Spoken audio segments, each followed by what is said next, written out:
네, 오늘 말씀 우리 함께 봉독하도록 하겠습니다. 오늘 말씀 누가복음 15장입니다. 누가복음 15장 11절에서 24절 말씀까지입니다. 네, 제가 말씀을 봉독하도록 하겠습니다. 또 이르시되 어떤 사람에게 두 아들이 있는데 그 둘째가 아버지에게 말하되 아버지여 재산 중에서 내게 돌아올 분깃을 내게 주소서 하는지라. 아버지가 그 살림을 각각 나눠 주었더니 그 후 며칠이 안 되어 둘째 아들이 재물을 다 모아가지고 먼 나라에 가 거기서 허랑방탕하여 그 재산을 낭비하더니 다 없앤 후 그 나라에 크게 흉년이 들어 그가 비로소 궁핍한지라. 가서 그 나라 백성 중 한 사람에게 붙여 사니 그가 그를 들로 보내어 돼지를 치게 하였는데 그가 돼지 먹는 쥐엄 열매로 배를 채우고자 하되 주는 자가 없는지라.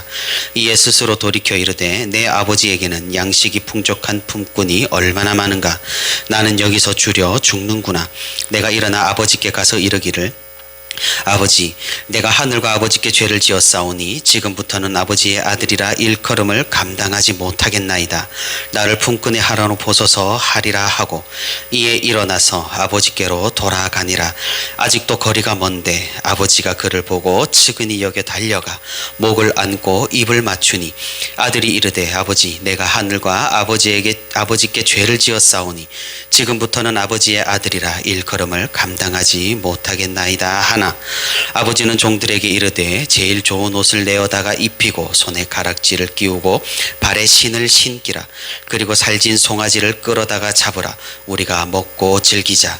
이 내 아들은 죽었다가 다시 살아났으며 내가 잃었다가 다시 얻었노라 하니 그들이 즐거워하더라. 아멘. 네, 오늘도 이렇게 하나님과 동행하기 위해 새벽 기도의 자리에 오신 우리 성도 여러분 또 진심으로 환영하고 축복합니다. 오늘 말씀을 듣는 가운데 하나님의 풍성한 은혜와 위로가 우리 성도 여러분 모두에게 충만히 있기를 소망합니다. 우리는 어제 죄인을 찾아서 회개시키러 오신 예수님의 어떤 짤막한 이야기들을 살펴봤습니다.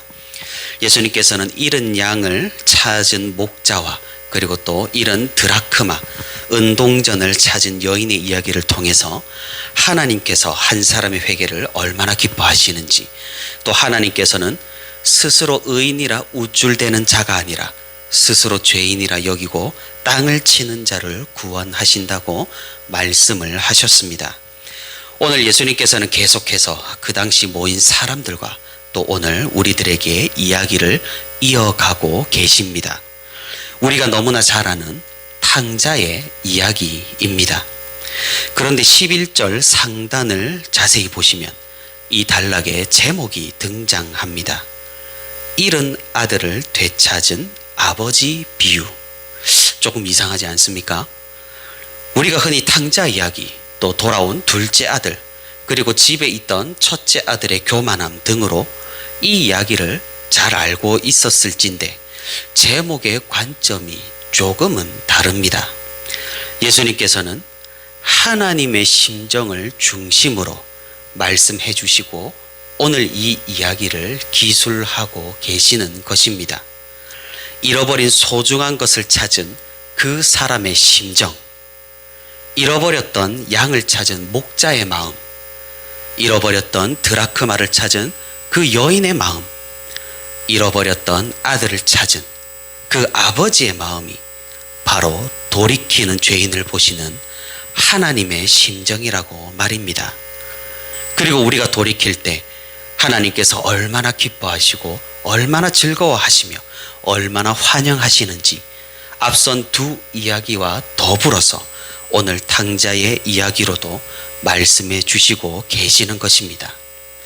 사실 우리가 하나님의 심정과 하나님의 마음을 이해한들 얼마나 알고 얼마나 이해할 수가 있겠습니까? 그렇기에 하나님께서는 우리에게 친숙한 이야기로 우리가 조금이나마 알 수 있도록 이해할 수 있도록 이렇게 알려주시고 있는 것입니다. 우리는 이 말씀에서 예수님의 이야기를 듣는 사람이 누구인가에 대해서 생각을 해볼 필요가 있습니다. 어제 살펴본 대로 15장 1절과 2절에 모인 무리가 누구인지 정확하게 등장을 합니다. 모든 세리와 죄인들이 말씀을 듣고 있습니다. 그리고 그 광경을 보는 바리새인들과 서기관들이 뒤에서 이 말씀을 듣고 수군거리고 있습니다. 예수님께서는 1차적으로 죄인들과 세리들 그리고 바리새인과 서기관을 향해서 오늘 말씀하고 계시는 것입니다. 그리고 시대를 뛰어넘어 오늘날 우리들에게도 이 말씀을 하고 계시는 것입니다. 우리는 탕자 이야기를 잘 압니다. 제가 굳이 일일이 말씀을 읽어가면서 설명하지 않아도 이 모든 스토리를 성도 여러분께서 훤히 꿰뚫고 있을 것이라 생각합니다. 우리는 이 이야기에서 매우 많은 것들을 이끌어낼 수 있겠지만 우리는 오늘 성경의 관점으로 무엇보다 아버지의 반응에 주목을 해봐야 합니다. 돌아온 둘째 아들을 본 이 아버지의 반응과 그 둘째 아들을 맞이하는 아버지의 행동을 우리는 유심히 살펴봐야 합니다. 만약 우리가 이 아버지의 입장이라면 그 아들에게 어떻게 하겠습니까? 아마도 개인차가 있을 것이라 생각합니다.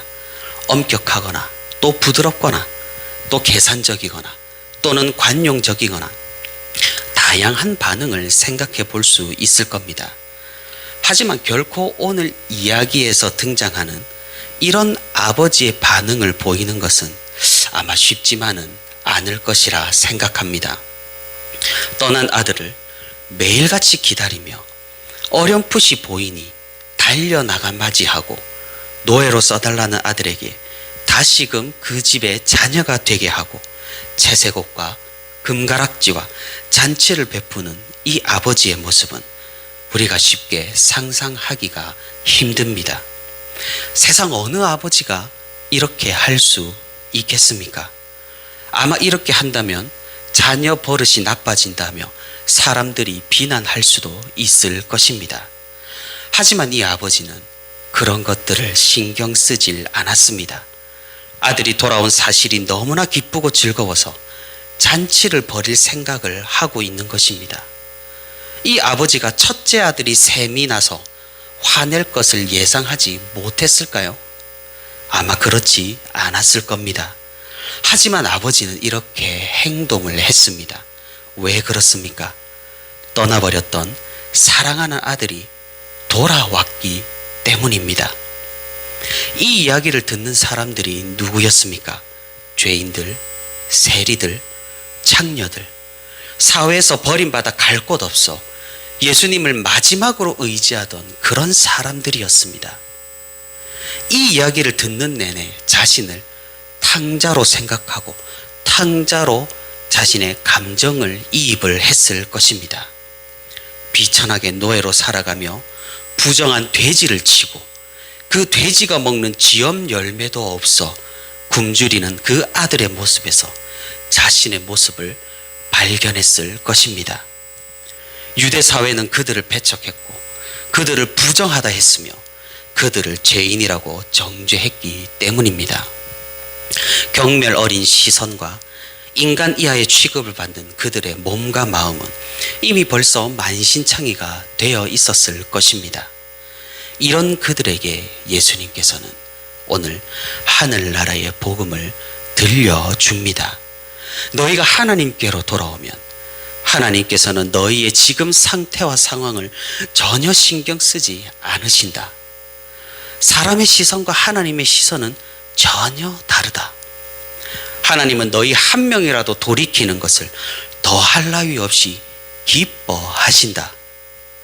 이것이 하나님의 뜻이고 이것이 하나님의 섭니다. 예수님께서는 그들에게 하나님 아버지의 심정을 말씀하고 있는 것입니다. 이 말씀을 들은 그들은 어떠했겠습니까? 모두가 자신을 향해 손가락질하고 죄인이라 정죄하며 어딜 가나 사람 취급을 받지 못하는 그들에게 하나님께서는 아들이라 칭해 주시고 거두어 주시고 안아 주신다니 그들이 이 말씀을 듣고 어떠했겠습니까? 아마도 매우 큰 감동이 있었을 것입니다. 큰 기쁨과 큰 감격이 있었을 것입니다.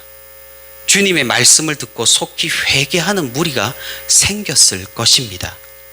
그들은 절박했기 때문입니다. 그들은 처절했기 때문입니다. 그들은 하나님의 은혜가 간절히 필요했기 때문입니다. 사랑하는 성도 여러분, 오늘 우리들에게도 이런 절박함이 있기를 바랍니다. 사실 우리가 이런 절박함과 간절함을 갖기가 쉽지는 않습니다. 우리는 풍족하고 여유로우며 또 사회적으로 안정도 되어 있고 어느 정도 주변 사람들의 인정을 받기 때문입니다. 이것이 시대의 유익이든 우리 개인의 능력이든 말입니다. 그래서 사실 평상시 우리 가운데 이런 절박함과 간절함 그리고 하나님을 향한 처절함을 잘 찾아볼 수 없는 것일 수도 있습니다. 하지만 우리는 잘 알고 있습니다. 우리가 기댈 곳 없는 그런 상황이 닥쳤을 때, 우리가 감당할 수 없는 일들이 우리 눈앞에 펼쳐졌을 때, 그리고 우리가 해결하지 못하는 그런 고난과 역경이 우리 앞을 가로막을 때, 우리는 그제서야 절박해지고 간절해지며 처절하게 변할 것입니다. 우리의 연약함일 테고 또 우리의 이중성일 것입니다.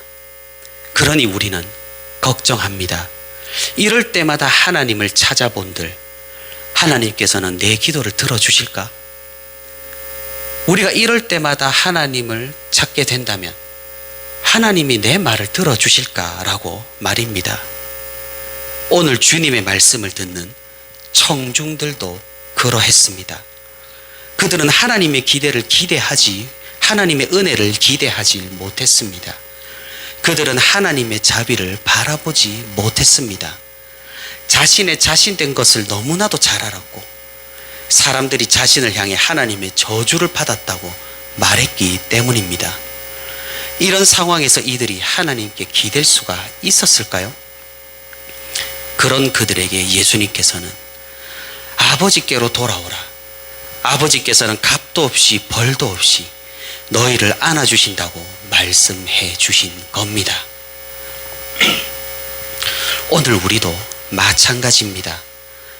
우리가 분명히 기억해야 할 것은 하나님께서는 그런 이중적이고 계산적이고 미련하게 세상과 여전히 씨름하는 그런 우리도 받아주시고 그런 우리로 기뻐하시며 그런 우리로 인하여 즐거워하신다는 사실입니다. 우리가 심지어 날마다 주님을 배반하여 그 말씀과 상관없이 살다가 삶의 역경 가운데서 다시금 주님께 돌아간다고 하더라도 주님은 기꺼이 우리를 받아주신다는 사실입니다. 왜 그렇습니까? 하나님께서는 우리를 사랑하시기 때문입니다. 방자하여 우리가 떠났지만 하나님께서는 우리를 잊지 않고 계시기 때문입니다. 우리가 주님께서 돌이킬 때, 우리가 주님께로 돌이킬 때 기뻐하시는 그 하나님의 심정을 우리가 함께 느낄 수 있기를 바랍니다. 받은 은혜와 받은 구원과 받은 모든 것들에 대한 감사로 그분에게 우리가 기쁨이 될 수 있기를 바랍니다. 우리는 완벽하지 못합니다. 우리와 저 세리들, 죄인들, 병자들 무슨 차이가 그리 심하게 나겠습니까? 주님 보시기에 우리도 역시 주님을 떠난 탕자와 같습니다. 하지만 주님은 우리를 포기하지 않으셨습니다. 끝까지 우리를 사랑하시고 우리를 불러주시고 우리를 받아주십니다. 우리가 그 주님을 배반할 수 있겠습니까? 우리가 그 주님의 은혜를 받은 자로서 어찌 감사하지 않을 수 있겠습니까? 우리가 그 주님의 자비 앞에 어떻게 방자하여서 계산하면서 주님의 은혜를 계수하며 우리의 정욕을 위해 욕심을 위해 경거망동을 할 수가 있겠습니까? 그것은 우리의 도리가 아닐 것이며 주님께 대한 감사가 아닐 것입니다. 우리로 하여금 기뻐하시는 주님을 우리가 생각하며 감사함으로 기뻐함으로 신앙생활을 오늘도 감당하는 우리 모두가 되기를 바랍니다. 언제나 주님께로 돌이킴으로 하나님의 기쁨과 즐거움이 되는 저와 우리 부천시민교회 모든 성도가 되기를 소망합니다.